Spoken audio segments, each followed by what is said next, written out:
la seule belle dame que je vois là, ma maman. La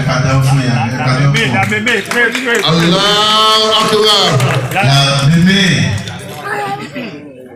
1, 2, 3. Définis-moi sur tout ce qui est là, s'il te plaît. Non, je veux pardon. Bonsoir. Je suis très contente de vous avoir accueilli ce soir. Et je suis vraiment émue que vous avez répondu à mon invitation pour honorer l'Amazone qui m'a mis au monde.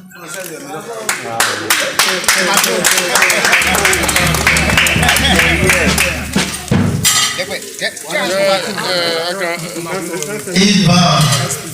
Le passe, monsieur. Attesto. Monsieur Attesto. Bonsoir. Au nom de toute la famille, on vous remercie pour votre présence ici ce soir. Merci beaucoup. Ce n'est pas donné à tout le monde. On a vu parmi les invités la présence de la nostalgie. Vraiment de la nostalgie. Ça va au nom de cette présentation.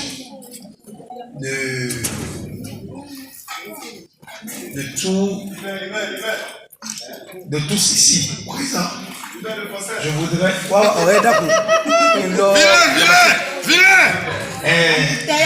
que tout le monde ici, d'abord, vous allez applaudir les invités d'honneur de notre chère maman.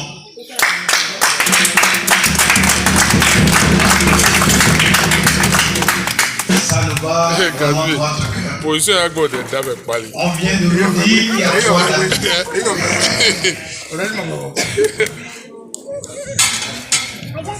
On a vu 3 gâteaux. Franchement, moi, les 3 gâteaux là me donnent une inspiration. Je vais donner l'explication à ma manière. Ça, il n'y aura pas le montage. Vous savez, ọpẹ́ ọdún tí ó bá wọn láyé ẹ jẹ́ kí ọmọ wa fi ẹgbẹ́ fẹ́ràn kí oníkálùkù wa káwá sí ẹgbẹ́ ìfẹ́ràn fún màmá pé a bá wọn dúpẹ́ ọdún ìbá wọn láyé ìgbà ọdún kan ni ní agbára Elédùmarè ọba àwọn ẹgbẹ́ agbẹjúṣe yìí lágbèjúṣe mi nínú owó nínú ọmọ nínú àlàáfíà àtẹ̀yẹ̀kú tí ṣe báyìí ọ̀rọ̀ gbogbo owó kan yìí ti ta wá wá ní ta fi wá kẹ́dùn màmá tó màmá apá yín yọ̀ apá yín dúpẹ́ Elédùmarè ọba yóò fi ọ̀fọ̀ fi rọ́pò àní fẹ́ kí wọ́n lù sí àgbà ọ̀nà ní wọ̀n máa pé kí gbogbo apáta kí a bá wọn dúpẹ́ ẹni ilé ẹ bá là kẹ́sọ̀ pẹ́ o ẹni ilé ẹ bá là kẹ́sọ̀ pẹ́ ẹni ilé ẹ bá là kẹ́sọ̀ pẹ́ o.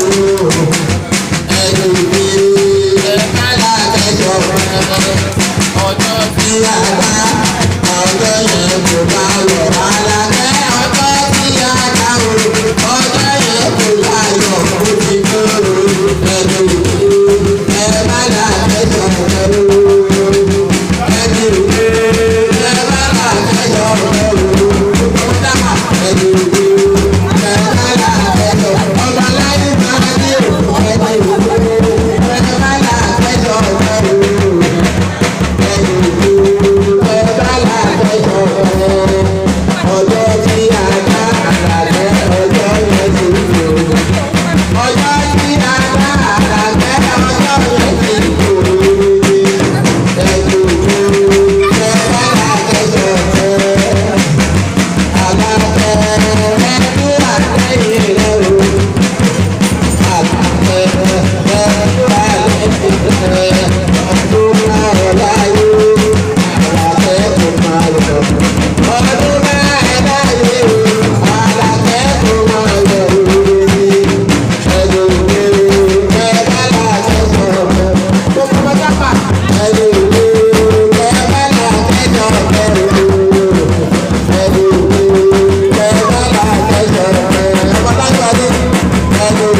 9,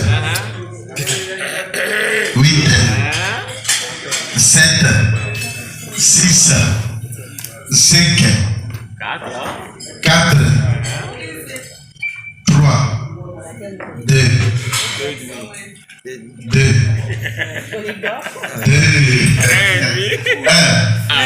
1 moins 50, 50. 1 moins 50. Allez, 1 et 0.